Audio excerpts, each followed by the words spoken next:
वाराणसी जिले में पुलिस ने अवैध प्रवासियों के खिलाफ एक विशेष अभियान ऑपरेशन टॉर्च चलाया। इस अभियान का उद्देश्य शहर में बिना वैध दस्तावेजों के रह रहे लोगों की पहचान करना, सत्यापन करना और कानून के अनुसार कार्रवाई करना है। पुलिस प्रशासन का कहना है कि यह अभियान सुरक्षा व्यवस्था को मजबूत करने और कानून व्यवस्था बनाए रखने के लिए चलाया गया है। आपको बता दें कि पुलिस को सूचना मिली थी कि शहर के कुछ इलाकों में ऐसे लोग रह रहे हैं जिनके पास भारत में रहने के जरूरी कागजात नहीं है। इसके बाद पुलिस ने अलग अलग टीमों का गठन किया और देर रात से लेकर सुबह तक कई इलाकों में छापेमारी और जांच अभियान चलाया। इस दौरान घर घर जाकर लोगों से पहचान पत्र, निवास प्रमाण पत्र और अन्य जरूरी दस्तावेजों की जांच की गई। ऑपरेशन टॉर्च के तहत खास तौर पर उन इलाकों पर ध्यान दिया गया जहां किराए पर रहने वालों की संख्या अधिक है, जैसे कि पुराने शहर के इलाके, निर्माण स्थलों के आसपास की बस्तियां और अस्थायी झुग्गी झोपड़ियां।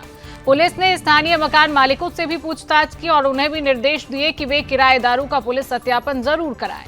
पुलिस अधिकारियों ने कहा कि जांच के दौरान कुछ संदिग्ध लोगों को हिरासत में लिया गया है, उनसे पूछताछ की जा रही है और उनके दस्तावेजों की गहन जांच भी की जा रही है। यदि कोई व्यक्ति अवैध रूप से भारत में रह रहा पाया जाता है तो उसके खिलाफ कानूनी कार्रवाई की जाएगी और जरूरत पड़ने पर संबंधित एजेंसियों को भी सूचना दी जाएगी। पुलिस का यह भी कहना है कि अभियान किसी एक समुदाय या वर्ग के खिलाफ नहीं है, बल्कि पूरी तरह से कानून और सुरक्षा के दायरे में किया जा रहा है। आम नागरिकों से अपील की गई कि वे पुलिस का सहयोग करें, किसी भी संदिग्ध गतिविधि की सूचना तुरंत पुलिस को दें। वाराणसी पुलिस ने साफ कहा है कि ऑपरेशन टॉर्च आगे भी जारी रहेगा। प्रशासन का मकसद शहर में शांति, सुरक्षा और कानून व्यवस्था को बनाए रखना है, ताकि आम लोगों को सुरक्षित माहौल मिल सके और किसी भी तरह की अवैध गतिविधियों पर समय रहते रोक लगाई जा सके।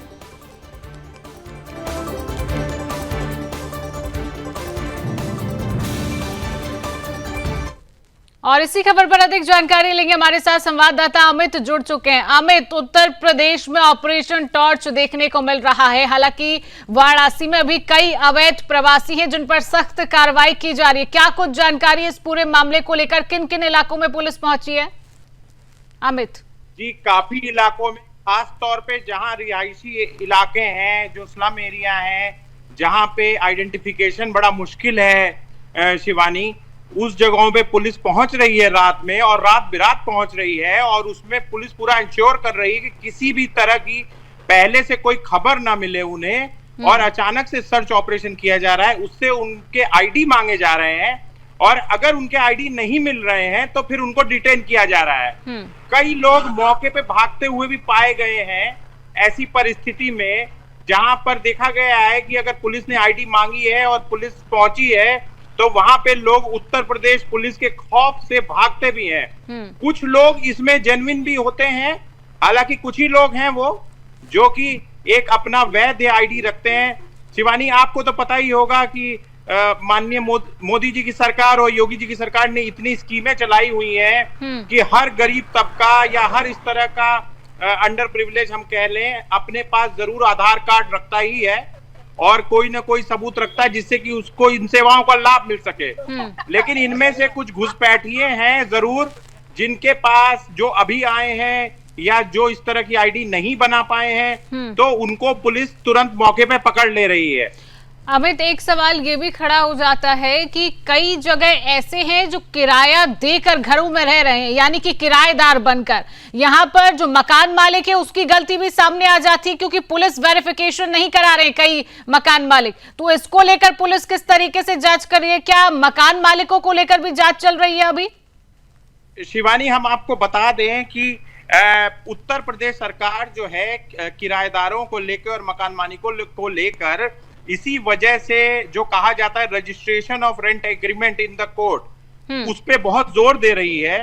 कई जगह छोटे पैसे के लालच में मकान मालिक छोटी छोटी बाड़ी टाइप जगह है, जैसे एक कमरा या एक कमरे में 4 लोग, कुछ 2-3 हजार 4 हजार के लालच में अपना घर बिना वेरिफिकेशन के किसी एक आदमी को दे देते हैं, और वही आदमी आगे जो है वो 4 लोगों को 5,000 पे कमरा किराए पे लेके और 2-2 हजार में एक आदमी को कमरा दे देता है। ऐसी ही परिस्थितियों का फायदा जो है बांग्लादेशी घुसपैठिए, मैं नाम लेना चाहूंगा, बांग्लादेशी घुसपैठिए खास तौर पे फायदा उठाते हैं, जो कि बिहार में चुनाव आयोग के स्ट्रिक्ट एक्शन के बाद, SIR के बाद भागकर उत्तर प्रदेश की तरफ आए हैं और जरूर 2027 के इलेक्शन में जरूर वो कहीं ना कहीं इस फिराक में है कि वोटर लिस्ट में शामिल हो जाए।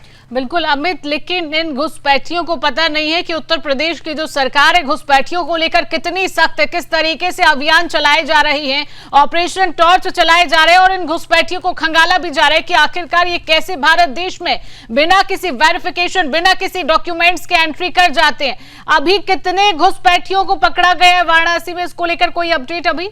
शिवानी, हम आपको एक बात बताना चाहेंगे कि कोई भी अभी इस तरह का डेटा प्रकाशित नहीं किया गया है, लेकिन जैसा कि माननीय मुख्यमंत्री योगी जी ने कहा है कि संभावना है कि एसआईआर खत्म होते होते 4 करोड़ इस तरह के फर्जी मतदाताओं को पकड़ लिया जाएगा। और शिवानी, सुदर्शन न्यूज क्योंकि सिर्फ उत्तर प्रदेश तक नहीं सीमित है, एक राष्ट्रीय चैनल है, तो मैं एक बात और बताना चाहूंगा अपने दर्शकों को आपके माध्यम से कि जो माननीय गृह मंत्री, अब हमारे जो देश के गृह मंत्री हैं, जो उन्होंने एक फॉर्मूला दिया है 4D का, detect, delete, detain and deport.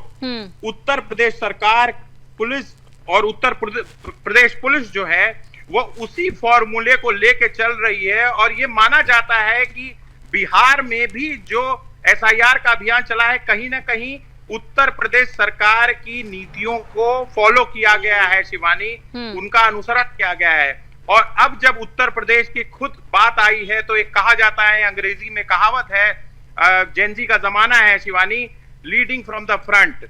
तो मुख्यमंत्री आदित्य योगी नाथ जी जो है वो दिखा रहे हैं पूरे देश को कि एसआईआर कैसे किया जाता है। ऑपरेशन टॉर्च जो है वो एसआईआर की एक तरीके से सपोर्टिव वो नहीं शिवानी, खुद ही एसआईआर का एक पार्ट है। बिल्कुल अमित, और ये उत्तर प्रदेश में जिस तरीके से चलाया जा रहा है, डिटेंशन सेंटर लखनऊ में बनाया गया है, उत्तर प्रदेश के कई इलाकों में जो है जिलों में बनाया जाएगा डिटेंशन सेंटर आगे चलकर भी, तो और राज्यों के लिए भी ये मिसाल यहाँ पर साबित होती है कि कितनी उत्तर प्रदेश की सरकार घुसपैठियों को लेकर सख्त है। लेकिन चुनाव से पहले जिस तरीके से डिटेंशन सेंटर का बनना, घुसपैठियों पर कड़ी कार्रवाई की जाना, रात में ऑपरेशन टॉर्च का चलना, चुनाव में कितना फायदा सरकार को दे सकता है ये? शिवानी, एक आपने बहुत सही बात कही है कि जो भारत सरकार है 9 राज्यों को, जिसमें मतलब राजस्थान से भी उत्तर प्रदेश की सीमाएं लगती है मथुरा की तरफ से, और कई और जगहों पे इस तरह का अभियान चलाया जा रहा है, कई स्टेट्स में चलाया जा रहा है।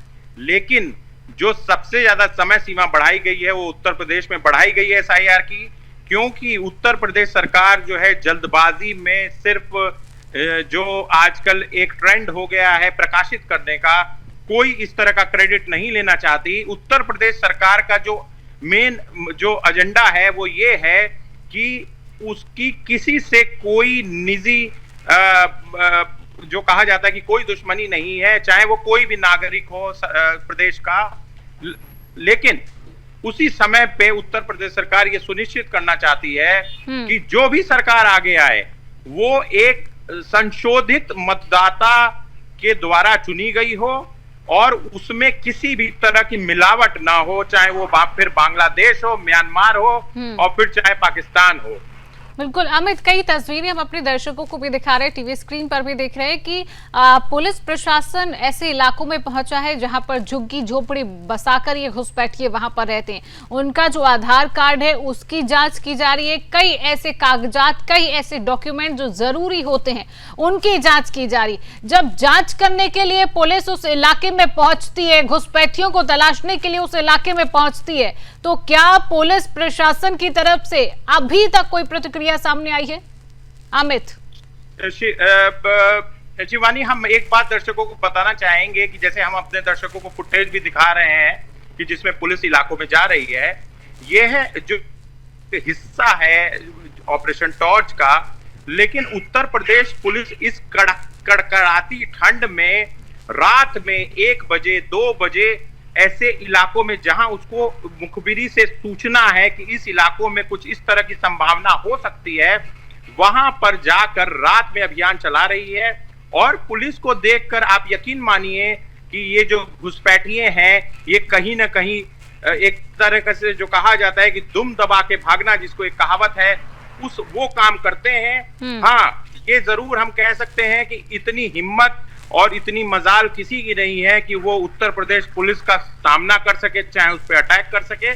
इस तरह की घटना अभी नहीं सामने आई है, लेकिन हाँ, कहीं ना कहीं दिन में, ग्रुप में, समूह में विरोध जरूर देखा जाता है पुलिस का उन इलाकों में घुसने पे। और उसमें ये लोग महिलाओं का सहारा लेते हैं कि महिलाएं घर में अकेली हैं, पुलिस नहीं आ सकती, इस तरह की। लेकिन उत्तर प्रदेश पुलिस इनसे ज्यादा नीतिगत है। हमेशा महिला पुलिस साथ में होती है इनके, उत्तर प्रदेश पुलिस के। और जैसा कि आप जानती हैं कि बनारस एक कमिश्नरेट है, माननीय प्रधानमंत्री नरेंद्र मोदी जी का संसदीय क्षेत्र है, तो कोई भी लापरवाही उत्तर प्रदेश पुलिस द्वारा अभी तक तो नहीं ऐसी बरती गई है कि जिसमें किसी को भी कोई कोई पुलिस के ऊपर आरोप लगाने का मौका मिले। बिल्कुल ठीक है, ठीक है। हमें तमाम जानकारी साझा करने के लिए आपका बहुत बहुत धन्यवाद।